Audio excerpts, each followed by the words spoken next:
energy to another. We're first going to define the different types of energy, potential and kinetic energy, and then see how this energy is used to power work in our bodies, and that's chemical work, transport work, and mechanical work. Then, based on the laws of thermodynamics, we'll see how humans exchange energy to and from the external environment. But when the energy is inside of our bodies, this energy can be converted to different forms using chemical reactions. So we'll characterize these chemical reactions as endergonic and exergonic, and hopefully by the end of the video, you'll be able to create your own concept map that includes the important concepts that are listed here. So first things first, energy in our bodies is required to maintain life, to maintain health, and it's used to perform work. So what is work in the context of the human body? It can either be chemical work, and that's, for instance, when we're making and breaking chemical bonds. So when we're, making new cells or making new proteins or making new DNA, all of this would be included under the umbrella of chemical work. We also use energy to do transport work. And you guys know that we've described, for instance, the sodium and potassium pump as a type of active transport that uses ATP, right? So ATP is energy. So whenever we use ATP to move ions or molecules across cell membranes, that's a type of transport work. And finally, mechanical work. That's anything that involves moving. So that can be moving our muscles, going from point A to point B. That requires energy. But at the cellular level, that can also be like moving organelles around in a cell. So there is movement that happens both at the microscopic and the macroscopic level. So whenever we talk about energy, we have to understand it within the context of thermodynamics. So the first law of thermodynamics says that in a closed system, so in the universe, energy cannot be created, energy cannot be destroyed, but energy can be converted between one form and the other. So a lot of this video really focuses on how do we convert energy as humans. So humans exchange energy to and from the external environment all the time. And this is what this cartoon is showing. So we see our external environment, including the sun, the plants where we get some of our food, and obviously the atmosphere around us. So we're constantly taking in energy from this environment, mostly through food and drinks. And then once in our body, this energy is going to have one of three fates. We're either going to use it for work right away, or we're going to store it for later. And finally, there's a large quantity of that energy that is actually lost back to the environment as heat. Other words for that is kinetic energy. That represents the energy that's used for work. And then energy that's stored for later is called potential energy. And as we move through these slides, we'll see chemical reactions that allow the conversion of kinetic energy into potential energy and vice versa. So I have a question for you. Would you buy a car if the car dealership told you that the engine wastes about 70% of the gas that you put in and that you pay for? So basically, for every 10 liters of gas that you put in your car, 3 of those liters will be used to move the car, and 7 of those liters would just be wasted. The answer is probably no. You wouldn't buy this car because it's not a very efficient car. It's not a very efficient engine.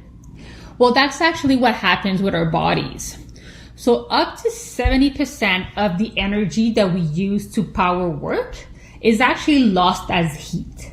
So our bodies are actually not very efficient engines.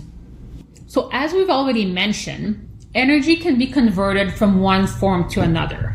So we have potential energy, and you can think of potential energy as any type of energy that's stored within our bodies.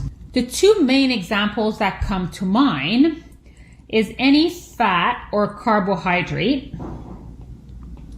that we have stored in our bodies. Because there's actually a lot of stored energy inside the chemical bonds of lipids and carbohydrates that we store in our bodies.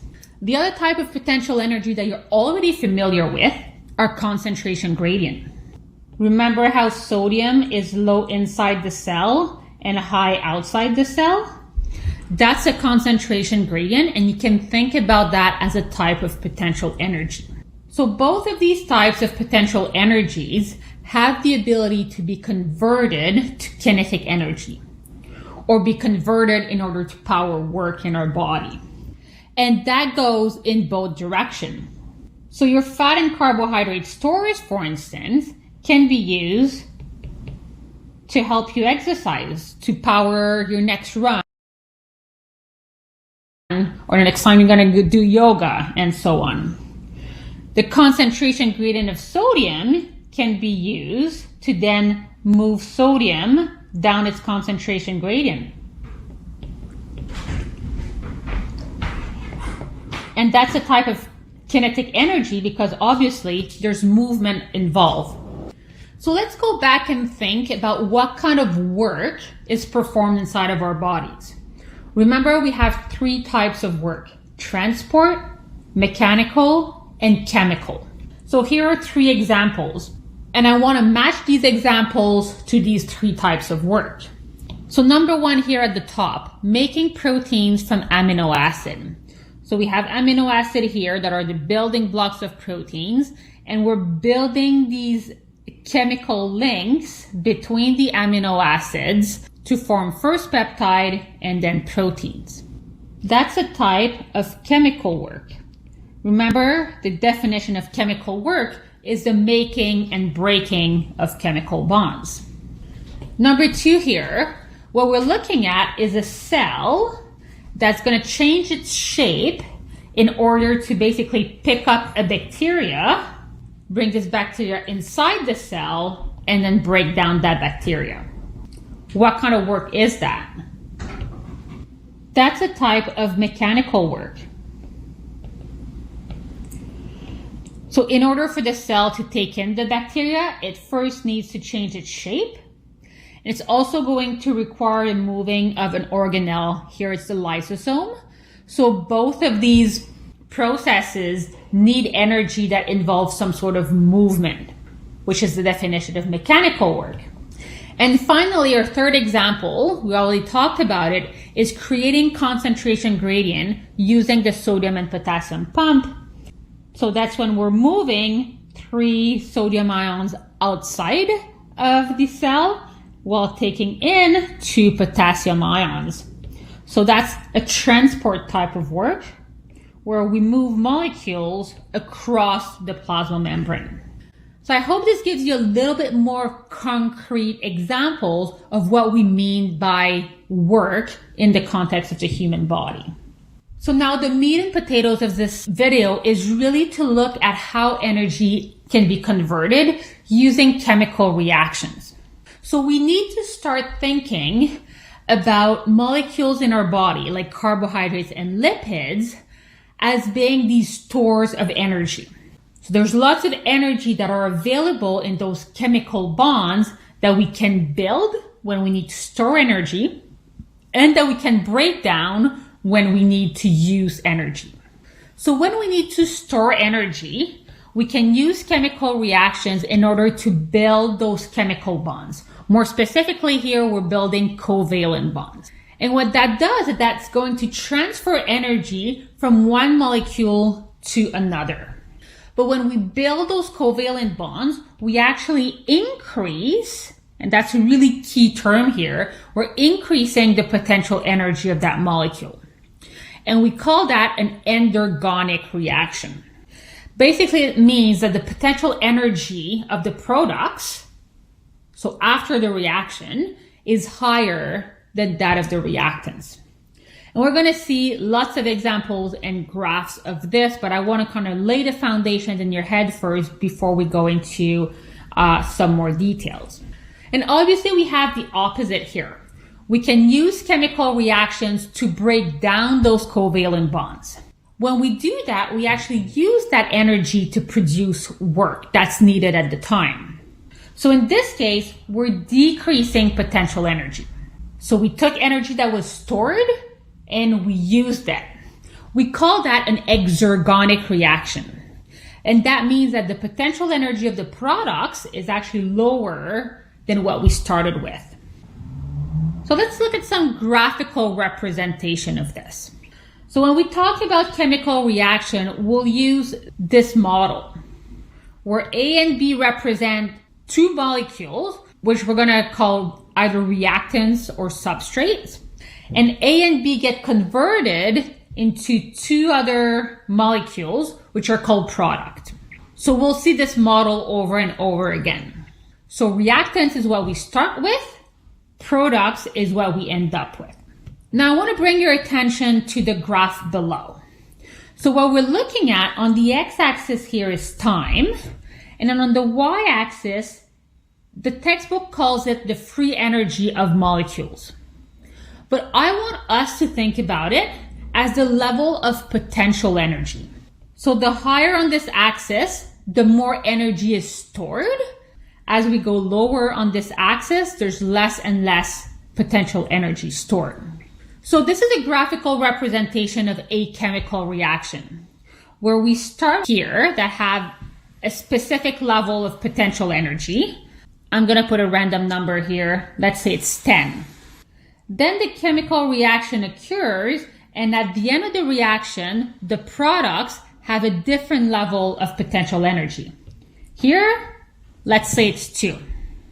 So the difference here between the potential energy of the reactant, which was 10, and the potential energy of the products, which was 2, is called the net free energy change.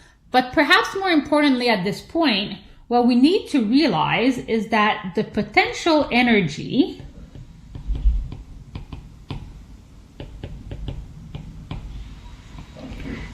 of A plus B, so of the reactant, is higher than the potential energy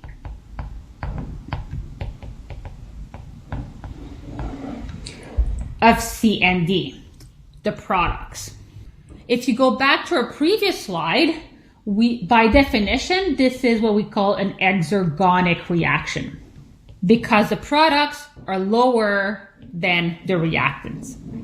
And finally, that free energy that's released, that's the energy that our body, our cells can use to power the work that needs to be done at any given time. So let's compare and contrast the two types of reaction, right? Exergonic and endergonic.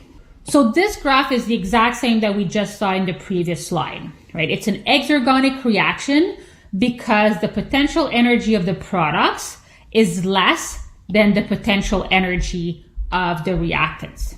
In all exergonic reaction, free energy is going to be released. And we get a lot of these reactions when we need to power work, right? If you go for a long run, you're going to need a lot of mechanical work.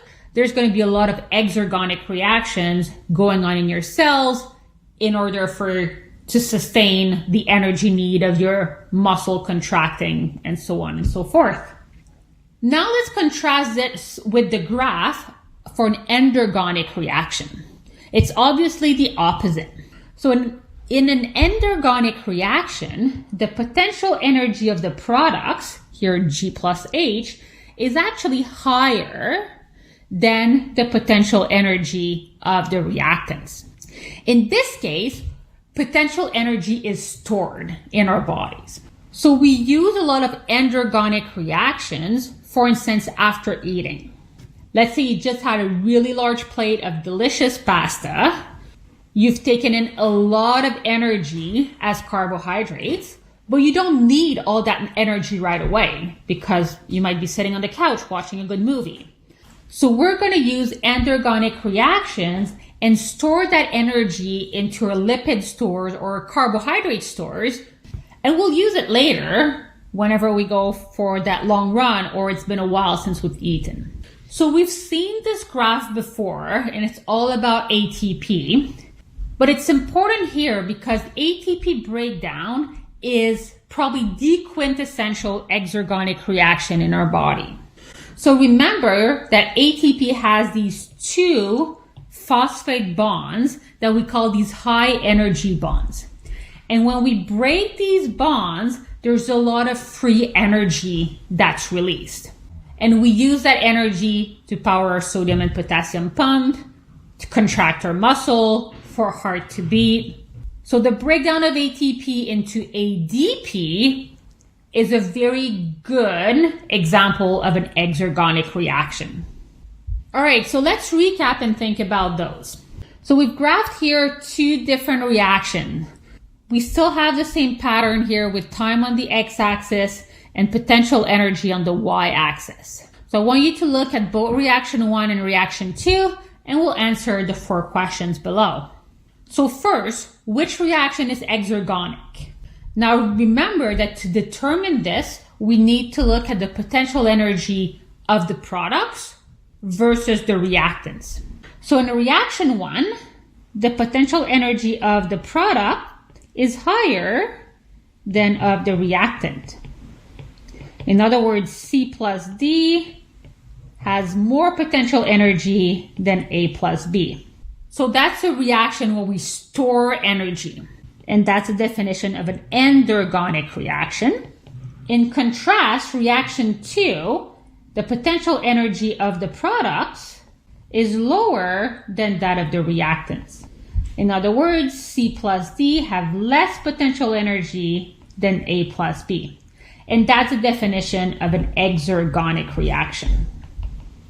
So our exergonic reaction is number 2, and our endergonic reaction is number 1.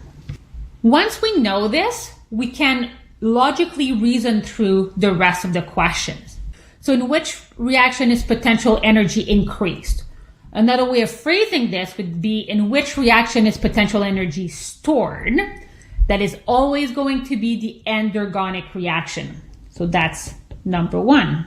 Which reaction can be used to perform work right now? We need a reaction that releases free energy. And we know this is going to be reaction number 2 because we have some free energy release here. So that's number 2.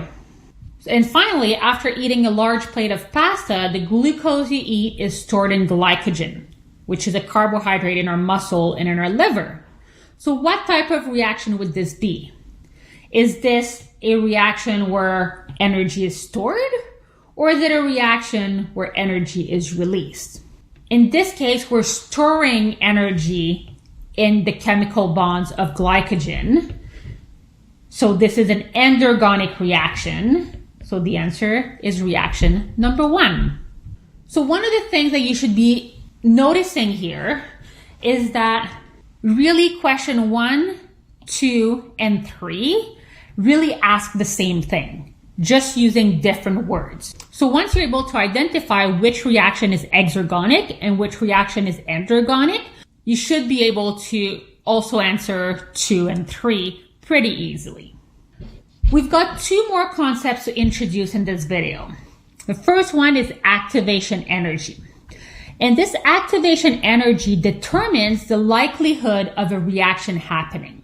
So for a chemical reaction to happen, you need A and B, those reactants, to actually be close together and in a position that allows them to react.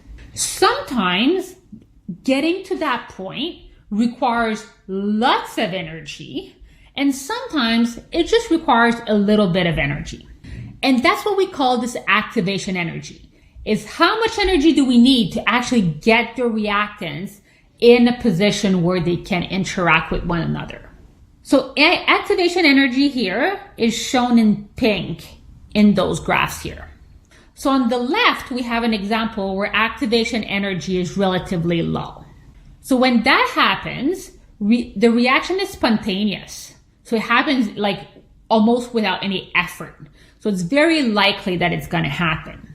Now let's contrast that with the graph on the right, where the activation energy is huge, like really large.